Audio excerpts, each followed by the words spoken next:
Alright, spoilers past here. Is it just me, or when, I believe her name was Maeve, was running around in that forest, flailing her hands from the golden firefly things that were protecting the earth for some goddamn reason? Is it just me? Or was there a voice in your head, much like hers, was there a voice in your head while she was doing that going, hey, Nani, Nani, Nani, hey, Nani, Nani, Nani? Or was that just me? Was that just me? Was it? Okay. Just making sure. Hello, everybody. I'm the Immortal Cave at sandwichtrust.blogspot.ca. I'll put a link to my blog in the description. I'm going to try and keep this one a bit quick because last week I had a little bit of a problem getting that video together. So, yeah. I'm just going to I'm going to mention my thoughts on Flatline. Awesome episode. Creative as hell. Kick-ass episode. Really good episode. Enough said. Let's move on. This season has been a goddamn roller coaster. We've gone from the best season opener I've ever seen to a pretty Dalek episode to, well, a pretty good Dalek episode, but all in all kind of meh, to a very odd comic relief episode, to one of the best episodes of the entire franchise, to a good bank heist episode, to one of the probably the worst episode of the season, The Caretaker, to what was after The Caretaker? Kill the Moon. Kill the Moon, which was a fairly disappointing episode all in all, to Mummy on the Orient Express, which was pretty good, to Flatline, which was excellent, to this episode, which I thought was going to be god-awful. And considering the next time on, can you blame me? Because, what was the concept behind this episode? Let's see, more Danny, more kids, and the main threat seems to be a tiger. Well, this is going to be thrilling and awful. And I have to admit, just about everything I thought was going to be awful in this was pretty decent. I have to give full credit. The Danny-Clara relationship was pretty decent, actually. The stuff that they had was actually a lot better than I was expecting. Considering the fact that the last couple times we had them, it was boring and meh. Especially since I've kind of realized that they're trying to make Danny into this supporting character that doesn't really go along with everything, just to kind of differentiate. And because of that, I can understand why they did it, and I like him a little bit more because of that. Clara comes out looking pretty good because she's doing Clara things. And I'm going to get into my thoughts on Clara in the next episode in a minute. Oh, never before has a Next Time On trailer frigged up my theory so bad. Okay, continuing on. The kids were pretty good, actually. Again, a couple of odd moments that didn't seem to go anywhere. One of the kids was allergic to nuts, and that really didn't go anywhere. I don't really get that, but whatever. But I was just kind of like, meh. The kids were actually generally pretty decent. In fact, one or two of them got a decent laugh out of me. So I think they did their job pretty well. The doctor came out fantastic, in my opinion. I just realized the joke I just made there. For the Ninth Doctor fans, sorry. I think he came out very well in this because it kind of solidifies the theory that I've heard, which is the 12th Doctor is kind of the opposite of the 11th. The 11th was the oldest acting most of the time, but he was the youngest looking.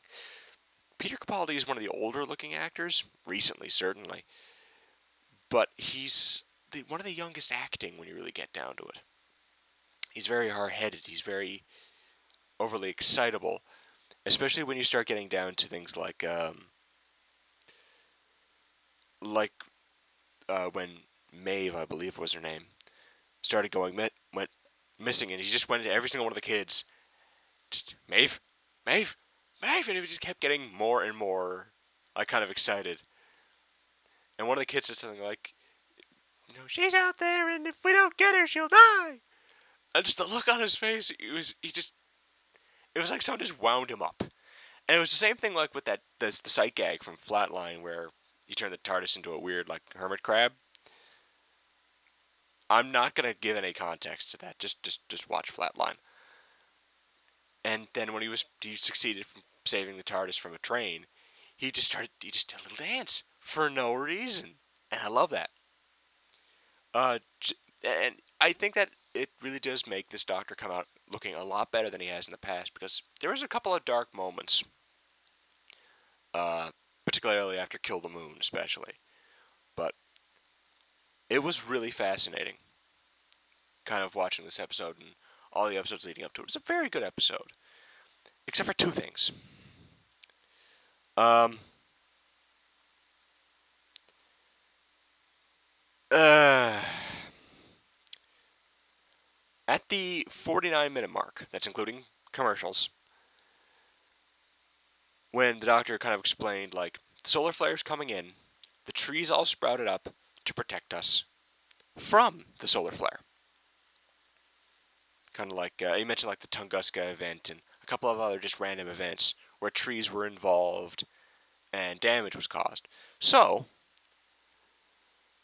they kind of had this introduction where they were just like, okay, this is what, and you figure it out pretty quickly. The Doctor even kind of calls himself Dr. Idiot after he realizes, wait a minute, this is clearly what's going on.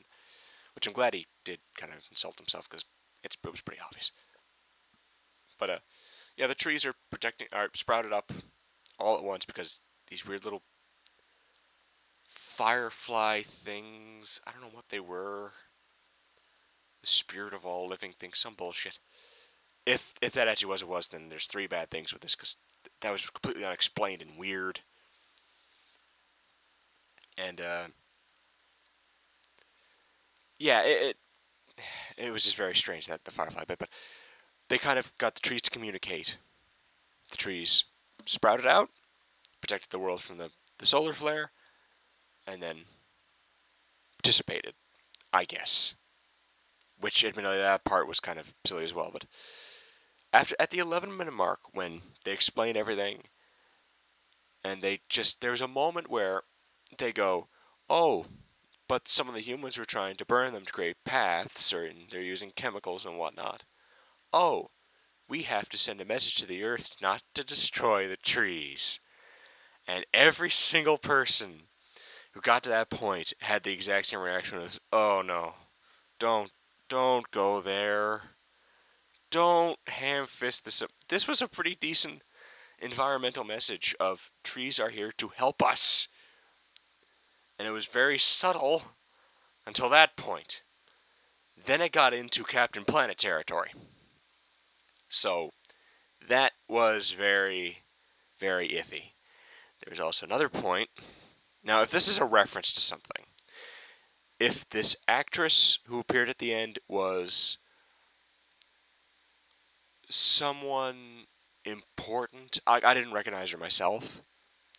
If it was somebody important to Doctor Who, or to Britain, or to whatever, and that's the reason they were there, then, you know, I I will somewhat take this back, because if it was just mostly a reference and kind of a reveal, like, oh, it's so and so, that would at least make it okay. That would at least make it stomachable. But because I don't know who the hell that was, there was a plot where Maeve, the main kid, where Maeve mentioned the fact that she lost her sister, who like ran away one day and never came back. And her mother pops up at one point, and they have this thing like, I thought I lost you too, and it was a very sweet moment. And at the very end, they go home, and a bush dissipates, and there's her sister. Gone for years, perfectly fine. Oh, that that pissed me off. That pissed me off. Good. Like, that was so dumb. Like, again, if it was a reference or if it was something like that, then I will somewhat take that back. But it was so stupid if it was just like, yep, her sister's fine. I just made the troll face. I know you can't see it. That just bugged me. But generally speaking, a very pleasant surprise with this episode. I thought everything was done very well. The mood was done very well, which is what made it better. But no, very pleasant surprise. I really enjoyed that episode. Now, next week is the first part of the finale, Dark Water. Oh boy. Okay. When I found out that the Cybermen were involved in the finale, this is before I saw it the next time on, I thought, Missy, could this be like some variation on the Mr. Clever Cyberman from last season? Like some kind of a modified version of it to think like the Doctor? To create like a Cyberman, like a Cyberlord? Maybe? I don't know how she'd have control over death, but still, I still don't know how she has control over death, but that's aside the point.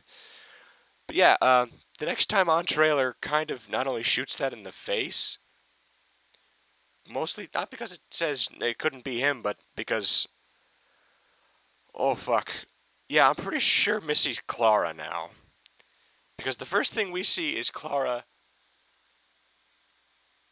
lit the TARDIS on fire, went nuts, and said something around the lines of, "There never was a Clara.